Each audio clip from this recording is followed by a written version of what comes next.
खुलुमबाय अनदेग्रा गासै आइ आफारि बिदा फंबायफोर दिनै जोंनि जिउआव गोबां रंजानाय आरो लाथ्राहाय गोजोननाय जायखौ जों बुंनानै फोजोबनो हाया जेरै नख्रां बिखाया रुगुं गैया सिमा गैया नख्रांनि हाथरखिफोरखौ जेरै साननो हाया बेबायदिनो इसोरनि अननाय महिमाखौ जोंनि बे उन्दै मेलेमफोरजों बुंनानै जों फोजोबनो हाया बिनिनो गेदेर अननायजों सोमोनांथाव इसोरनि अननायजों जों दिनै आङो अनदेग्रा फादार ज'शंकर बिथां आं नुनानै जेरै खुसिजों आंनि मेगनाव मोदै फैनायदों मानोना बे आंखौ बिदा असे बायदि अनो बिनि नखरनि गासैबो दिनै आङो बे इसोरनि गेदेर अननायखौ नुनानै आं खुसिजों मेगनाव मोदै फैदों मानोना फादारखौ जेब्ला बे अन्थाव बाथाव जेब्ला सेन्ट जन हस्पिटाल बेंगालराव जेब्ला बे अपारेशन खालामजानायनि सिगां बिथाङा आंखौ अन्थाव बाथाव खावलायहरदोंमोन आदा दे माल'न आं बिनो होननानै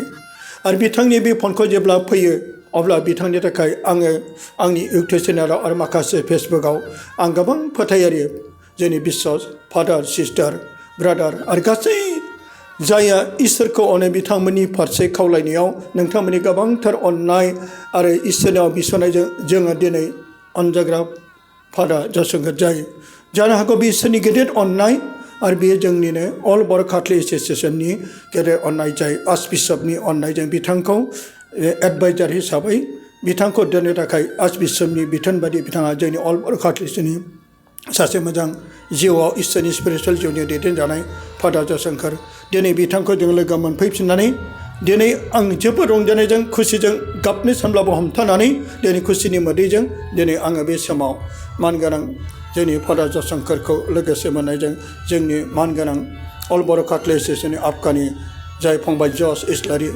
एडभाइजार बिथाङा अननायनि गेजेरजों बिथांखौ लोगो मोनफैनाय गोदानै जिउ मोनफिननाय बिथांनि थाखाय अननायनि नाथाय जोंनि बे उन्दै बे बर'नि आर'नाइया गिदिर बाथ्रा नङा बबेखानि बर'नि मोनसे हांखो आं बिथांखौ अननायनि हांखो हिसाबै बेखौ गथायनो थाखाय खावलायनाय थाबाय दे आखाइ खबना होदों दे हामबायसै अनदागाफोर दिनै आरोबाव जोंनि गेजेराव जाय आबकानि मानगोनां प्रेसिडेन्ट आरो लोगोसे जाय एडभाइजार आरो जों लोगोसे भाइस प्रेसिडेन्ट दं लोगोसे जोंनि मानगोनां फादार ज'शंकर अल बर' कैथलिक एस'सिएशननि बिथां एडभाइजार सासे पुरहित आरो बिथांनि नैबे सोमोनांथाव इसोरनि अननायखौ मोननानै आं गावखौनो बुंस'नो हाया बा सानस'नो हाया नाथाय बिथांनि खुगानिफ्रायनो दिनै आङो नुफैनानै सोमोनांदों मानोना जोङो जाय नैबे बङाइगाव काथेड्रेल पारिसआव जाय 25 बोसोर रुफाथि मायथाइनि मोनसे गेदेरथार बे लाहार फाहार थांखियाव लाहार फाहार बे प्रग्रामाव जों लोगो मोनफैनाय आरो फादारखौ लोगो मोनफैदों बेखायनो फादार नोंथांखौ दिनै जोंनि अल बर' कैथलिक एस'सिएशननि गासै सोद्रोमा जानानै आरोबाव नोंथांखौ एडभाइजार महरै लोगो मोनफिननानै दिनै जों गोजोननायजों बरायनायजों लोगोसे आदसा फादार नोंथांनि जेबो अपारेशन जानाय समाव माब्रै जायामोन नों थाल मोनदों ना मोनाखै आरो बे अपारेशननि गेजेरजों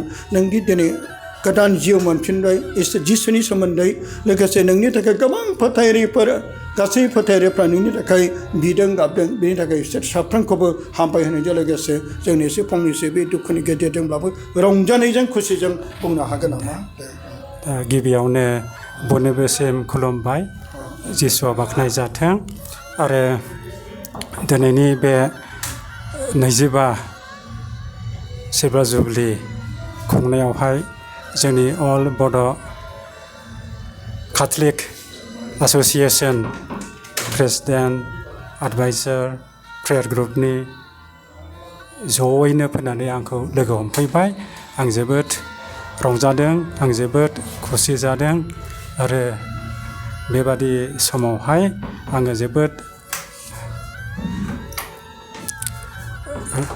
रंजानायजों आङो बे सुंद' सोंनायखौ आं बेखौ बुंनो सानदों आरो दिनै अपारेशन जानायखौ आं थाल मोनदों गोसोआव दंजोबो इसोरनि अननायजों ओरैबायदि मोजां साक्सेसफुल जानानै थांबाय इसोरा अनबाय आरो इसोरनि गेदेरथार महिमा अननायनि थाखाय दिनै आं बेबादि अबस्थायाव सफैफिननो हाबाय आरो नैथियाव गासिबो बिशपफ्रानो नर्थ इस्टनि बिशपफ्रानो आंनि थाखाय इसोरनियाव गथायगासिनो दङमोन बिगासिनो दङमोन आरो बिसेसकरि जोंनि बङाइगाव डायसिसनि बिशप थमास फुलफुलिल बियो आंखौ गेदेरथार अननायजों बांगालुर सेन्ट जन्स मेडिकेल कलेज हस्पिटालाव थोनहरबाय आरो बेहाय आङो मोजाङैनो मोजां ट्रिटमेन्टखौ मोनहैदों आरो बे थामथि बारनि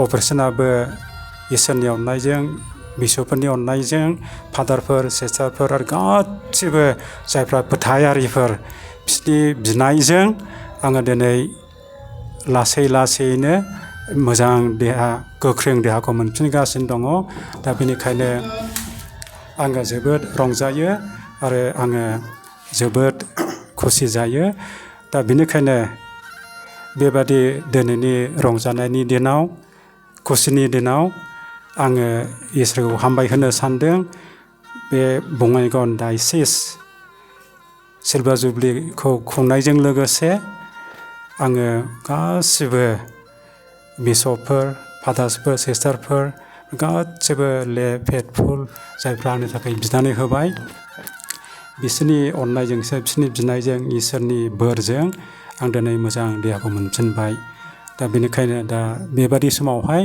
नैबे ब्रादार दैमालु बर' नार्जारिनि चेनेलनि थ्रुयैहाय आङो बेखौनो मोनदिहरनो लुबैदों हामबायसै आरो आंनि थाखाय अराय समबो जाहाथे आं मोजाङै मोजां राखांबावो आरो सानसे आङो इसोरनि खामानिखौ आरो जोंनि फोथारारिफोरनि गेजेरावहाय मावफिननो हायो आं बेनि थाखाय आसा थाबाय जोबोद गोजोनबाय फादार माने नोंनि थाखाय जेब्ला जोङो खावलायहरनायजों लोगोसे नोंनि थाखाय मानगोनां बिशप मानगोनां फादार मानगोनां ब्रादार सिस्टारफोर गासै फोथायरिफ्रा नोङो जेब्ला बे अपारेशननि थाखाय खावलायहरनायाव आरो बे माखासे चेनेलनि गेजेरजों खावलायनायाव गोबां बिदा फंबायफोरनि थाखाय बिदों जोंनि मानगोनां बिशप फादार सिस्टारफोर बिदों आरो बिथांमोनखौ दिनै नैबे चेनेलनि गेजेरजों नोंथाङा हामबाय होनो थाखाय मानो जों इसोरखौ हामबाय होनांगौ इसोरनि गेदेर अननायजों बे इसोरनि गेदेर अननाया सोमोनांथाव बेनिखायनो बे चेनेलनि गेजेरजों हामबाय होनो थाखाय आंबो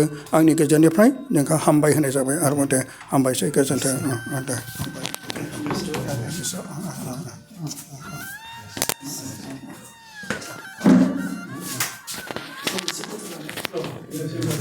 Nice to see you. I did not see you since you became sick. You are getting better ahead. Yes, 9 months. 9 months. 9 months. 9 months. How long? Yes. Then you are going in good. Recovering, making you recover. Yes. Thank you, Your Grace, for praying for me. Yes. I know you are praying. No, all the not nights. especially, but I remember you. Yes. And then ask God to do His Yes. will. Yes. Yeah. So before you go, I say a small prayer and go. Okay. There are public waiting for you. All right.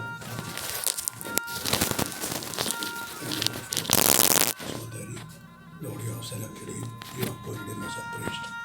Lord, now you have allowed him to suffer, and now you have offered him once more into your hand. Abba, Father, have mercy upon him, heal him, may he be strong, so that he may be able to continue your work, and whatever you have dreamed for him, let him fulfill. Lord, we also pray for all the people who are concerned about him, his parents and relatives and friends, and the people around here to whom he was ministering. Lord, may their prayer always reach you.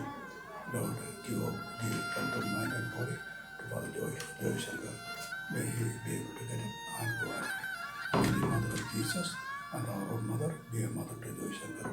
Just pray the moments when he is depressed, when he is sad, when he is alone. Mother Mary be by his side. Be a mother to him, cheer him up, and make him remember the love of Jesus Christ, your Son, our Lord, for him. And bless him according to God, the Father, and the Holy Spirit, come down upon you and remain with you forever. Thank you. I go.